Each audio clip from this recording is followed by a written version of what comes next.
Groupe Alliance Alliance. pour les Pays de la Loire. L'actualité du moment, bien sûr, est la réforme des retraites. Je suis étonné, et mon étonnement partagé par les agriculteurs, de ne pas entendre grand-chose de la part de Mme Lambert, présidente de la FNSEA, syndicat majoritaire agricole. Pourquoi une porte-parole peut-être sans voix, alors que, sans doute, les agriculteurs ont un régime spécial. C'est vrai, les agriculteurs cotisent peu pendant une carrière souvent sans samedi, dimanche et peu de vacances, et souvent très longues. Des carrières avec risque, des investissements faibles de rémunération. Une retraite d'agriculteur entre 800 et 1000 euros, guère plus qu'un migrant qui vient d'arriver sur le territoire national et qui obtient le RSA et une sécurité sociale gratuite pendant 1 an. Cela est indécent vis-à-vis des agriculteurs. Que font les syndicats? Comme vous l'avez exprimé hier dans votre introduction, la région combat l'agribashing. Effectivement, nous avons le devoir de combattre ces attaques violentes et répétées, celles-ci téléguidées par des lobbies et l'extrême gauche.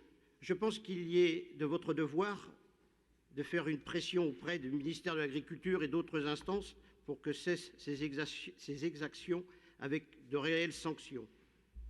Les médias ont une grande part de responsabilité en faisant de cas isolés des généralités.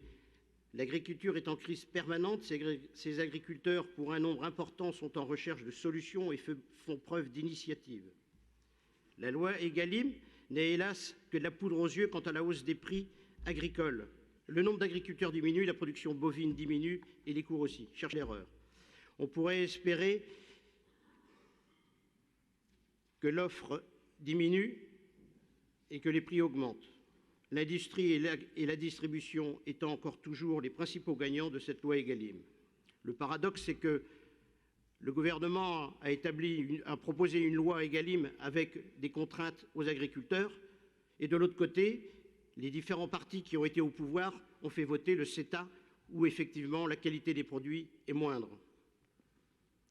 Cet automne pluvieux, même si la pluie est nécessaire, handicape certains travaux saisonniers. Avec du bon sens, nous pourrions envisager enfin l'administration de projeter des constructions à charge des agriculteurs ou des réserves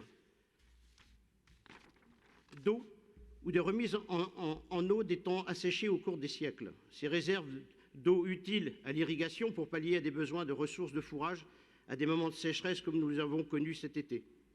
Comment ne pas envisager la construction de ces retenues d'eau ayant ainsi aussi un bénéfice pour l'alimentation des nappes souterraines et de préserver leur qualité. Bien évidemment, autour de ces réserves se développera un écosystème, une biodiversité utile à notre environnement. Je pense que cette piste est à travailler dans notre commission afin de remonter des informations aux chambres d'agriculture, et une volonté politique serait souhaitable de la part des syndicats. Il est paradoxal de ne pouvoir agir tout simplement avec le bon sens pour récupérer l'eau qui perd à la mer en hiver, alors que l'agriculture en a besoin à un autre moment de l'année.